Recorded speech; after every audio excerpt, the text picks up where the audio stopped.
میرے پیارے طلباء و طلبات، امید ہے کہ آپ سلامت سے ہوں گے۔ میری پیاری طلباء و طلبات، جیسے کہ آپ کو پتہ ہے کہ ہماری کتاب میں جو پریم چند کا افسانہ عبرت ہے، تو پریم چند کا افسانہ پڑھنے سے پہلے ہمیں اس کی زندگی اور اس کی افسانہ نگاری کے بارے میں معلومات ہونی چاہیے۔ تو آج جو ہمارا موضوع ہے وہ ہے پریم چند کی حالت زندگی اور ان کی افسانہ نگاری۔ میرے پیارے طلباء و طلبات، آپ اپنی کتاب کا پیج نمبر 38 اور 39 کھول کے رکھیں، تو ہم آج اس کی افسانہ نگاری پر کچھ باتیں کریں گے۔ سب سے پہلے ہم پڑھیں گے اس کی افسانہ نگاری کے بارے میں، تو پھر میں سمجھانے کی بھرپور کوشش کروں گا۔ پریم چند 1880 میں پیدا ہوئی اور 1936 میں وفات پائی۔ پریم چند کا اصلی نام دمپت رائے تھا اور 1880 میں بنارس کے گاؤں میں پیدا ہوئی۔ آپ ایک پڑھے لکھے شریف گھرانے کے فرد تھے۔ والد منشی عجائب لال ڈاکخانے میں ملازم تھے۔ 5 سال کی عمر میں ایک مولوی سے اردو اور فارسی پڑھنا شروع کی، اور تقریباً 14 سال کی عمر میں جب ان کے والد کا تبادلہ گورکھپور میں ہوا، انہیں وہاں کے مشن اسکول میں 6ٹھی جماعت میں داخل کرایا گیا، جہاں سے انہوں نے میٹرک کا امتحان پاس کیا۔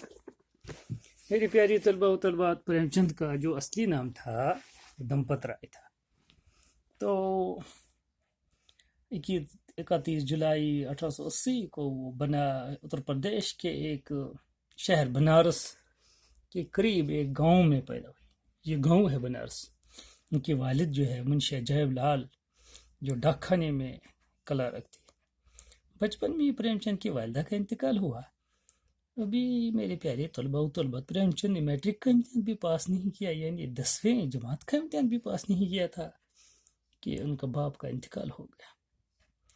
شدید مصائب کے باوجود، یعنی پریشانیوں کے باوجود، آپ نے BA یعنی بیچلر آف آرٹس کی جو ڈگری ہے اس کا امتحان پاس کر لیا۔ پھر ایک پرائمری اسکول میں ملازمت اختیار کی۔ جیسے کہ میں نے آپ کو کئی بار بتایا کہ جہاں 5ویں جماعت تک تعلیم دی جاتی ہے اس کو کیا کہتے ہیں؟ Primary school. جہاں 8ویں جماعت تک تعلیم دی جاتی ہے اس کو مڈل اسکول کہتے ہیں، اور جہاں 10ویں جماعت تک تعلیم دی جاتی ہے اس کو ہائی اسکول کہتے ہیں۔ پھر 12ویں جماعت تک جہاں تعلیم حاصل کرتی ہے اس کو ہائر سیکنڈری کہتے ہیں۔ پھر جہاں گریجویشن کی جاتی ہے اس کو کالج کہا جاتا ہے، اور پھر higher education MA MSc MPhil PhD وغیرہ، تو اس کو جس کو ہائیسٹ سیٹ آف لرننگ ہم کہتے ہیں، تو وہ یونیورسٹی ہے۔ میرے پیارے طلباء و طلبات، پریم چند جو ہے انہوں نے 1920 میں مہاتما گاندھی نے جو عدم تعاون کی تحریک شروع کی۔ آپ کو پتہ ہے کہ ہندوستان جو تھا وہ 47 سے پہلے انگریزوں کے زیر حکمران تھے، تو پریم چند کا دل وطن کی محبت سے بھرا تھا۔ ان کے دل میں بے پناہ اپنی وطن سے محبت تھی۔ اس وطن پرستی کے جذبے کے بنا پر ملازمت ترک کر دی۔ انہوں نے ملازمت میں استعفیٰ دے دیا اور ادب کو ہی اپنا ذریعہ معاش بنایا، یعنی کہانی لکھنا، کہانی پڑھنا، کہانی لکھنا۔ پھر ان کہانیوں سے تھوڑا بہت لکھ کے کتابیں لکھ کے پیسہ ملتا تو گزر بسر کرتا۔ اسی کو کہتے ہیں کہ ادب ہی کو اپنا ذریعہ معاش بنایا۔ 4 اکتوبر 1936 کو بنارس میں وفات پائی۔ میری پیاری طلباء، منشی پریم چند نے افسانہ دنیا کا انمول رتن لکھ کر اردو میں افسانہ نگاری کا آغاز کیا۔ اس افسانے کی بنا پر پریم چند اردو افسانے نگاری کا بانی بن جاتا ہے، یعنی اس افسانے کے اندر جو کوالٹی ہونی چاہیے وہ بھرپور دکھائی دیتی ہے اس افسانہ دنیا کے انمول رتن کے اندر۔ حالانکہ پریم چند سے پہلے بھی اردو میں افسانے لکھے گئے، اچھے افسانے، لیکن ایک افسانے کے اندر جو پلاٹ ہونا چاہیے، کردار نگاری ہونا چاہیے، مکالمہ ہونا چاہیے، منظر نگاری ہونی چاہیے، وہ بھرپور انداز سے اس افسانے کے اندر دکھائی دیتا ہے۔ لہٰذا ہم برملا کا اظہار کر سکتے ہیں کہ پریم چند اردو افسانہ نگاری کا بانی ہے۔ یہ کہنا بیجا نہیں ہے کہ اردو افسانے کا زرین دور پریم چند سے ہی عبارت ہے۔ انہوں نے 13 ناول اور لگ بھگ مشہور ناول اور لگ بھگ 300 کہانیاں لکھی۔ پریم چند کے افسانوں کی ایک نمایاں خوبی یہ ہے کہ وہ زندگی کی آرام پر آنسو بہانے کے بجائے قدم پر جدوجہد کی تلقین کرتے نظر آتے ہیں۔ انہوں نے محنت کش عوام کو اپنے افسانوں کا ہیرو بنایا اور اس دنیا کی تصویر کھینچی جو سب سے جاندار، سب سے زیادہ حقیقی اور سب سے زیادہ انسانی دوستی کے مظہر تھے، انہوں نے ادب کو دیہاتی زندگی کا ترجمان بنایا۔ میرے پیارے طلباء و طالبات، پریم چند اصلاح پسند تھے، یعنی وہ درست معاشرے کے اندر جو برائی ہے، برے کام جو ہے، ان کے اندر وہ درستگی چاہتے تھے اور ہندوستانی سماج کی برائیوں کو دور کرنا چاہتے تھے۔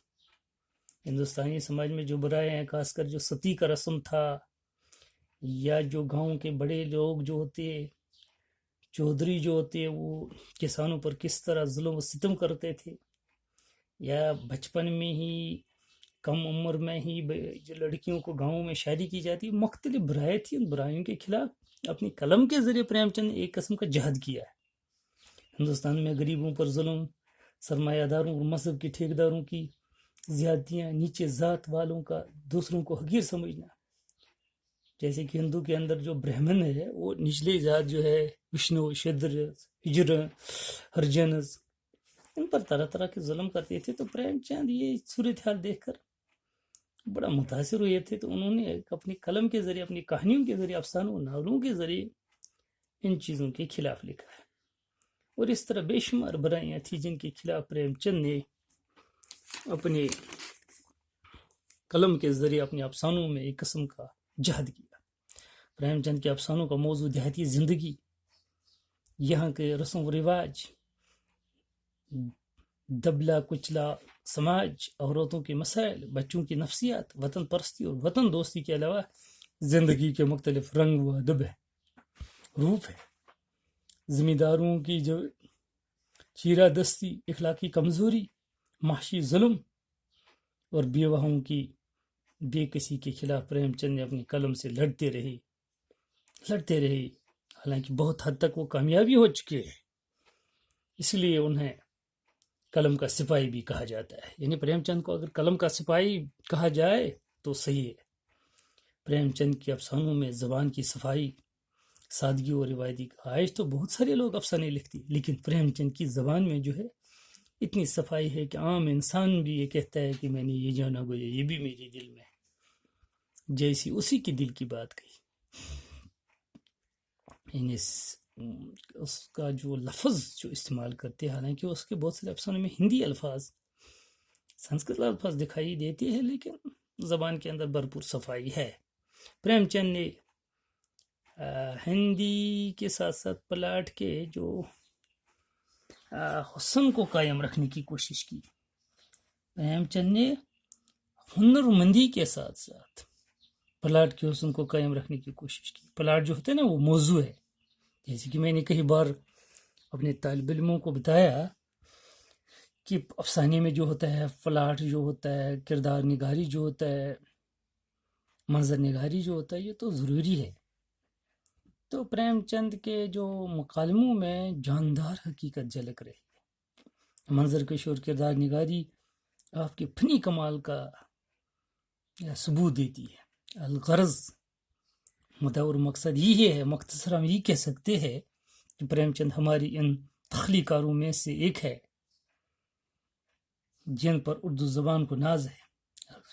بہت ساری افسانہ نگار ہے، جیسے قرۃ العین حیدر ہے، راجندر سنگھ بیدی ہے، کرشن چندر ہے، خدیجہ مستور ہے، احمد ندیم قاسمی ہے، لیکن ابتدا اگر کسی نے کی اردو اس افسانہ نگاری کی طرف، وہ تو بس پریم چند ہی ہے، لہٰذا اردو زبان کو پریم چند پر ناز ہے۔ ان کے افسانے اور ناول اردو ادب کا بیش بہا سرمایہ ہے۔ میرے پیارے طلباء و طالبات،